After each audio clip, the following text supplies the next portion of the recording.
Assalamualaikum warahmatullahi wabarakatuh. Halo, apa kabar semua sobat sehat semuanya? Kembali lagi di podcast Kapsul Percakapan Profesional dan Solusi Kesehatan RSUD Sidoarjo. Kali ini saya Dea akan menemani sobat sehat semua untuk berbincang-bincang seputar masalah kesehatan yang ada saat ini. Pada episode kali ini kita akan membahas topik yang tentunya tidak asing bagi kita, yaitu tentang osteoporosis. Di sini kita akan mengenal lebih jauh tentang apa sih itu osteoporosis, apa sih penyebabnya dan bagaimana penanganannya. Dan tentunya saya tidak sendiri di sini, saya ditemani oleh ahlinya yaitu dokter kita di RSUD Sidoarjo. Kita sambut Dr. Ervan Narsullah, spesialis ortopedi dan traumatologi. Halo dokter, apa kabar? Alhamdulillah sehat ya. Terima kasih sudah datang di podcast kita kali ini ya dokter. Mungkin kita langsung aja dokter ya, saya sharing tentang apa sih itu osteoporosis, mungkin bisa dijelaskan sama sobat sehat semuanya. Oke, baik, terima kasih Mbak Dea. Jadi osteoporosis adalah satu penyakit yang sering ditanyakan pasien kita berobat ke poliortopedi ya. Jadi bahasa sederhananya adalah osteoporosis adalah pengeroposan tulang. Jadi tulang yang awalnya itu tebal, keras dan kuat gitu menjadi tipis dan rapuh, gampang patah, sehingga kalau terkena benturan sedikit bisa mengalami patah. Jadi hanya kepleset saja yang normal tidak apa-apa, pada orang yang osteoporosis dia bisa menjadi patah. Nah, kadang sering terbalik-balik ya antara osteoporosis dengan osteoartritis. Jadi kalau osteoporosis adalah pengeroposan, kalau osteoartritis adalah biasanya kita bahasakan dengan namanya pengapuran tulang. Jadi kalau pada osteoartritis yang bermasalah sendinya, jadi permukaan sendinya itu yang ada bantalannya awalnya, ada tulang rawan yang sebagai tempat untuk bergerak sendinya itu terkikis, aus begitu, sehingga menjadi nyeri. Itu namanya osteoartritis. Nah, jadi beda dengan osteoporosis. Walaupun pada satu orang itu bisa mengalami dua-duanya, bisa osteoporosis bersamaan dengan osteoartritis, tapi penanganannya cukup berbeda sebetulnya. Hari ini kita bahas masalah yang osteoporosis ya, masalah pengeroposan tulangnya tadi ya. Oke. Kalau penyebabnya sendiri dokter, osteoporosis itu apa penyebabnya dok? Oke, penyebabnya sebenarnya banyak faktor ya. Sebetulnya secara alami itu memang ada proses dalam tubuh kita yang terus memperbarui tulang. Jadi ada proses pembentukan dan ada proses untuk memperbarui tulang yang sudah lama, yang dipecah gitu, dan terus berlangsung selama kita hidup. Nah, masalahnya kadang-kadang akan terjadi ketidakseimbangan. Jadi proses pengerusakannya lebih cepat daripada pembentukannya. Itu yang akhirnya menjadikan tulang itu menjadi rapuh. Faktornya banyak. Ada faktor yang bisa kita atur, maksudnya kita atasi. Itu ada yang memang sudah bawaan dari awal gitu. Misalkan kalau yang dari awal misalkan faktor jenis kelamin laki dan perempuan. Perempuan itu memang lebih sering dan lebih banyak mengalami osteoporosis dibanding laki-laki. Betul, usia. Nah, terus usia juga ya, siapa yang bisa menolak tua ya selalu akan berjalan gitu. Sehingga orang yang umurnya lebih tinggi lebih gampang akan mengalami osteoporosis gitu. Tapi ada faktor juga yang bisa kita atur. Misalkan apa, gaya hidup, kebiasaan merokok, kebiasaan lifestyle yang setiap olahraga. Itu yang bisa kita upayakan untuk supaya kita tidak menuju ke arah osteoporosis gitu ya. Itu harus dilakukan sejak muda sebetulnya gitu. Untuk gejala osteoporosis dokter, banyak orang itu beranggapan kalau misalnya nyeri punggung, terus habis itu nyeri pinggang, terus habis itu kita bungkuk, itu awal dari gejala osteoporosis. Atau malah sebenarnya itu keadaan seperti itu malah terlambat. Kan juga ada orang juga bilang osteoporosis itu merupakan penyakit yang tidak bergejala. Bagaimana dokter? Ya, benar sekali ya. Jadi uniknya adalah begini, osteoporosis itu ketika terjadi prosesnya itu tidak menimbulkan gejala sama sekali. Jadi ketika kita nggak akan merasakan kalau kita sedang mengalami pengeroposan, tulang kita terkikis itu kita nggak akan merasakan. Itu silent, terjadi secara tidak terasa gitu. Kita akan merasakan ketika itu sudah memberikan dampak. Jadi ketika itu sudah rapuh, mulai mengalami retak misalkan, nah itu baru kita terasa. Kita mulai belajar tadi yang dikatakan Mbak Dea, mulai akan merasa nyeri punggung. Nyerinya kenapa? Karena terjadi retakan pada tulang punggung kita yang itu menyebabkan nyeri. Atau pada ekstrimnya tulang kita patah karena cedera ringan. Nah, itu baru kita merasakan nyerinya. Jadi memang kita harus waspada gitu.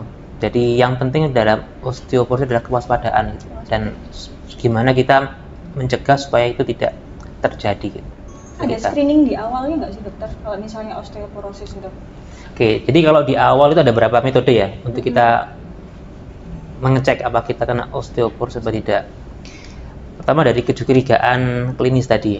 Jadi jika kita sering nyeri punggung, terus mengalami patah tulang dengan sebab yang ringan saja, itu kemungkinan besar kita harus curigai itu osteoporosis. Ya, ada beberapa pemeriksaan yang bisa kita lakukan.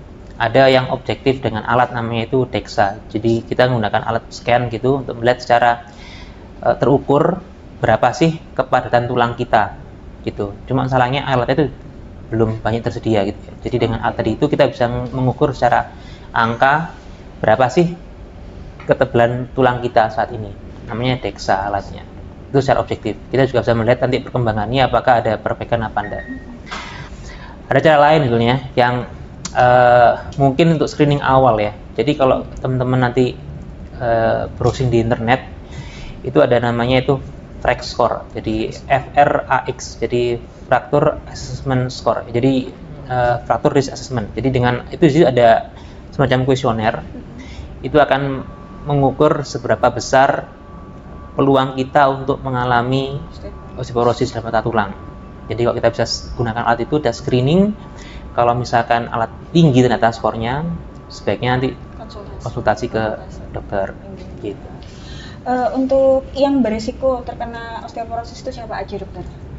Tadi kan udah disebutkan paling banyak perempuan gitu kan. Mungkin ada lagi dokter. Oke, jadi kalau sebenarnya semua orang berisiko ya. Jadi memang tapi secara statistik perempuan lebih besar kemungkinannya. Jadi mungkin ini ya, jadi kita saya gambarkan juga sekalian begini. Jadi ada konsep dalam osteoporosis namanya itu adalah peak bone mass atau bahasa Indonesianya adalah puncak massa tulang gitu. Jadi tubuh kita itu akan mengalami proses seperti ini pada pembentukan tulang. Jadi pada usia anak-anak sampai dengan usia kira-kira 30-40 tahun, massa tulang kita akan terus naik. Akan terus naik meningkat, makin padat. Nah, setelah 40 tahun yang kita sebut tadi, waktu puncak massa tulang kita, itu mau nggak mau akan turun massa tulang itu. Jadi setelah fase peak bone mass itu terlewati, mau nggak mau dia akan turun massa tulang kita. Nah, jadi kuncinya adalah gimana kita bisa meraih puncak massa tulang kita saat 40 tahun setinggi-tingginya, supaya kalaupun nanti waktu turun itu nggak turun-turun amat gitu. Contohnya misalkan kalau kita masih muda, umur 40 tahun tuh massa tulang kita tinggi 10 gitu, kalaupun turun 4 akhirnya 6 gitu. Tapi kalau dari awal memang waktu muda massa tulang kita itu memang kecil, misalkan 6, misalkan turun 4 jadinya tinggal 2 gitu. Sangat signifikan bedanya gitu. Jadi gimana caranya? Yang pertama kita mencapai peak bone mass setinggi-tingginya ketika muda. Yang kedua ketika sudah mulai menua, gimana caranya kita memperlambat proses pengeroposan tulang. Pasti terjadi, cuma masalahnya adalah seberapa cepat itu akan menurun. Itu yang bisa kita usahakan gitu. Oke, tadi kan dokter bilang usia 40 tahun ya ininya. Apa itu termasuk usia dewasa ya dokter ya? Ya. Itu apa osteoporosis ini hanya terjadi pada usia dewasa sampai ke lanjut usia? Mungkin bisa terjadi pada remaja atau anak-anak mungkin dokter? Oke, jadi kalau pengeroposan tulang, jadi tulang rapuh itu bisa juga terjadi pada usia anak-anak atau remaja. Tapi bisa ada proses yang mendasari secara khusus gitu. Dan kita bisa nyebutnya bukan osteoporosis, tapi suatu penyakit yang berbeda. Contohnya misalkan ada kelainan genetik namanya osteogenesis imperfecta. Itu ada kelainan gen dalam pembentukan tulang, sehingga sejak lahir pun tulangnya sangat rapuh sekali. Jadi dia gampang patah, digendong udah patah tulangnya. Gitu. Ada yang seperti itu. Ada lagi kondisi misalkan yang mendasari misalkan orang dengan gagal ginjal. Terjadi gangguan metabolisme vitamin D dan kalsium sehingga pembentukannya tulang tidak optimal, akhirnya dia mengalami kepengeroposan tulang. Itu juga bisa jadi pada usia muda. Atau pada orang punya penyakit yang mengonsumsi obat kayak obat steroid itu juga bisa menyebabkan tulangnya menjadi lebih rapuh gitu. Itu umur berapa saja ya dokter ya? Umur saja, tergantung penyakit yang mendasarinya apa gitu. Untuk bagian tubuh dokter, kira-kira bagian tubuh mana sih yang rawan? Kan orang-orang tuh biasanya taunya ya bagian pinggang, sendi kayak gitu-gitu dokter. Mungkin ada bagian tubuh lainnya? Ya, jadi secara umum memang ada 3 tempat yang sering terjadi Osteoporosis. patah tulang akibat osteoporosis ya. Jadi pertama tulang belakang, tulang pangkal paha, panggul, sama pergelangan tangan. Ya, kenapa kok 3 tulang ini? Ya sebetulnya proses pengeroposan terjadi di semua tulang. Semua tulang itu lama-lama akan keropos. Cuma 3 tulang ini adalah tulang yang yang sering terjadi karena memang pembentuknya adalah tulang istilahnya itu cancellous bone. Jadi tulang yang berongga-rongga gitu. Jadi ketika terjadi pengeroposan dia sangat terdampak dan tulang ini menumbuh besar sekali, menumbuh berat badan kita yang utama. Jadi ketika kita mengalami cedera, ini gampang sekali mengalami patah duluan gitu. Tulang belakang, tulang panggul, sama pergelangan tangan. Itu 3 lokasi utama biasanya. Untuk osteoporosis sendiri itu apakah menyebabkan komplikasi penyakit dokter? Kalau menyebabkan gini ya, jadi dia akan berdampak besar ketika nanti sudah muncul patah tulangnya gitu. Jadi ketika kita patah tulang, kita tidak bisa beraktivitas. Nah, jadi itu yang akan imunnya jadi bukan imunnya. Jadi kalau kita patah tulang, misalkan ya patah ya, kita mengalami nyeri, nggak bisa bergerak. Nah, kita tidak bisa bergerak, tiduran terus karena nyeri. Nah, tidak bisa bergerak ini menyebabkan banyak komplikasi yang lain. Jadi ketika orang itu patah tulang, kemudian dia harus tiduran terus karena nyerinya, dia bisa muncul penyakit yang lain, misalkan radang paru-paru, kemudian ada borok di punggungnya. Itu yang akan memberikan banyak masalah di kemudian hari. Dan orang yang misalkan patah tulang punggung, patah pergelangan, dengan dia terbatas mobilitasnya, kualitas hidupnya pun akan banyak menurun gitu. Selain banyak sekali penyakit yang lain yang bisa timbul akibat ketidakmampuannya untuk mobilisasi tadi, tidak bisa bergerak, itu membawa banyak komplikasi di kemudian hari gitu. Untuk pencegahannya sendiri dokter, gimana biar orang-orang itu bisa mencegah sebelum terjadinya osteoporosis? Oke, jadi untuk masalah pencegahan, kita kembali ke konsep yang awal tadi ya, terkait dengan peak bone mass atau puncak massa tulang. Jadi konsepnya untuk osteoporosis ini adalah satu, bagaimana kita bisa berinvestasi dan memaksimalkan pencapaian massa tulang kita sebelum 40 tahun setinggi-tingginya. Yang kedua adalah ketika sudah 40 tahun ke bawah, gimana kita mencegah supaya kecepatan pengeroposan tulang itu tidak terlalu besar gitu. Jadi konsepnya 2 tadi itu. Jadi kalau teman-teman sekarang yang melihat ini masih muda begitu, ya Anda beruntung masih ada waktu untuk berinvestasi pada tulangnya supaya mencapai massa tulang yang optimal gitu. Kalau yang sudah 40 tahun ke atas, ya nggak usah berkecil hati, masih ada peluang juga. Gimana kita menjaga supaya pengeroposan tidak terlalu cepat. Nah, jadi ada beberapa faktor yang bisa kita upayakan ya. Yang pertama adalah dari makanan, dari cukupan nutrisi. Ada 3 komponen utama yang penting untuk osteoporosis. Yang pertama adalah kalsium, yang kedua vitamin D, yang ketiga protein. Inilah 3 komponen yang membentuk utama untuk tulang dan otot. Ini yang penting harus dicukupi. Yang berikutnya adalah gaya hidup. Gaya hidup yang baik yang harus dilakukan adalah tetap aktif. Jadi harus dengan exercise. Jadi tubuh itu tahu ketika dia digunakan dia akan membentuk organ itu. Jadi kalau misalnya kita tidak menggunakan maka tubuh akan menguranginya. Jadi dengan kita aktif dari awal dengan exercise, dengan gaya hidup yang bagus, tubuh akan terus menjaga massa tulang kita. Ya, sebaliknya kalau kita tidak aktif, malas gerak, gaya hidupnya rebahan terus, nah itu tubuh akan ya dikeroposkan ya tulangnya karena nggak dipakai gitu. Nah, kita juga harus menghindari gaya hidup yang buruk buat tulang. Misalnya apa? Merokok, minum alkohol. Ini secara penelitian terbukti berpengaruh terhadap pembentukan massa tulang kita. Itu. Yang 3 jadi ya, nutrisi, vitamin D, kalsium dan protein, gaya hidup yang baik, artinya gaya hidup yang aktif dan exercise. Dan yang 3 menghindari gaya hidup yang menghindari gaya hidup yang merugikan seperti tadi itu yang alkohol, rokok, dan dari rebahan tadi itu ya. Oke. Kapan dokter waktu yang tepat untuk kita konsultasi tentang osteoporosis? Kalau misalnya kita sudah terdiagnosa osteoporosis, itu apa yang harus kita lakukan? Oke, jadi ini ya kan terkait tadi osteoporosis sebenarnya tidak bergejala. Jadi mungkin orang itu tidak akan sadar dia osteoporosis sampai dia ada gejala gitu. Banyak orang yang saya temui ya ketemu dokter ketika sudah patah tulang, sudah nyeri dan sudah patah, akhirnya membutuhkan tindakan untuk patah tulangnya tadi itu. Nah, karena memang nggak bergejala pada awalnya. Nah, mungkin saran saya kalau memang ingin tahu kondisi tulangnya bagaimana, ya dilakukan screening tentang osteoporosis. Biasanya orang 50 tahun ke atas, mungkin jika memang ingin mengetahui kondisi tulangnya, bisa ketemu dokter ortopedi.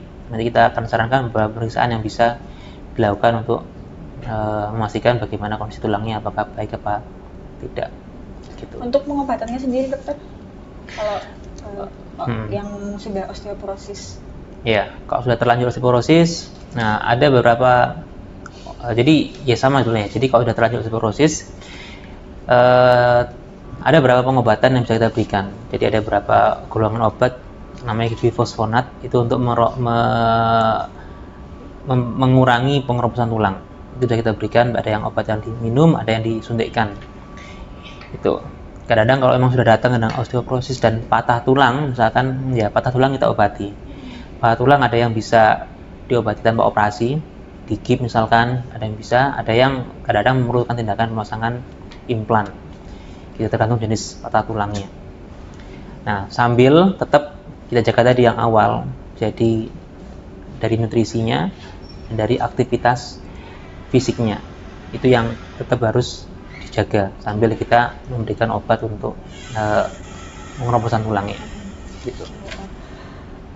Mungkin pertanyaan-pertanyaan dari sobat sehat sudah terjawab semua ya dokter ya. Mungkin ada tambahan tips gitu dari dokter untuk mencegah osteoporosis? Secara umum ini ya, jadi mungkin yang tidak kita rasakan selama kita terkait dengan gaya hidup yang aktif sehat tuh ya. Jadi mungkin kita akan sibuk untuk olahraga dan sebagainya. Tapi kadang kita harus masukkan itu dalam kehidupan kita sehari-hari. Misalkan gini, jadi supaya kita tidak merasa seperti harus meluangkan waktu berolahraga, luangkan waktu kita itu untuk olahraga dalam keseharian kita. Misalnya ya, misalkan naik turun tangga.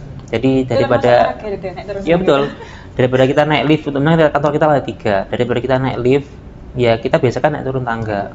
Dengan itu ya kita nggak terasa kita akan ya olahraga sebetulnya dengan naik turun tangga. Tulang akan terjaga dibanding kalau kita kebiasaan naik lift, kita naik turun tangga, itu sangat memanjangkan tulang gitu.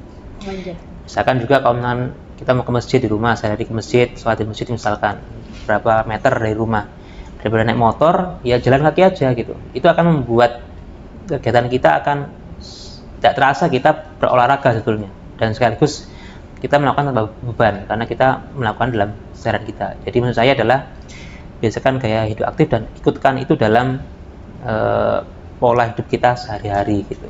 Kalau konsumsi vitamin D itu juga perlu atau gimana dokter? Nah ini juga menarik ya. Jadi vitamin D itu kan kebutuhannya kira-kira 800 unit sampai 1000 per harinya. Walaupun kita di negara tropis ya, biasanya tidak akan dari matahari saja nggak cukup. Beberapa penelitian mengatakan matahari itu tidak bisa diandalkan sebagai sumber vitamin D. Memang beberapa sumber mengatakan sebaiknya mengkonsumsi suplemen vitamin D untuk mencukupi kebutuhan vitamin kita sehari-hari. Apalagi pada orang sudah sepuh gitu, kemampuan kulit memproduksi vitamin D itu jauh berkurang. Dan juga kalau kena matahari terus-menerus kan juga risiko kena kanker kulit dan sebagainya. Jadi ada yang menyarankan mungkin sebaiknya ditambahkan dengan suplemen vitamin D untuk mencukupi kebutuhan vitamin D sehari-hari. Gitu. Nah ini kalau misalnya sobat sehat pengen konsultasi sama dokter nih, mungkin bisa dijelaskan dokter praktek di mana, jam berapa, hari apa, di poli apa, monggo dokter. Oke, saya praktek di RSUD Sidoarjo di poli spesialis tiap hari Senin pagi ya, jam 8 sampai jam 2. dan di Poli Eksekutif RSUD Sidoarjo siang hari jam 2 sampai jam 3 sore. Baik dokter, terima kasih atas waktunya dan ilmunya. Semoga dokter sehat selalu ya. Demikian Sobat Sehat untuk pembahasan kita mengenai osteoporosis. Jangan lupa jaga kesehatan dan jangan lupa untuk update terus seputar masalah kesehatan di semua sosial media RSUD Sidoarjo. Akhir kata, saya Dea pamit undur diri. Sampai jumpa di podcast selanjutnya. Wassalamualaikum warahmatullahi wabarakatuh. Waalaikumsalam warahmatullahi wabarakatuh.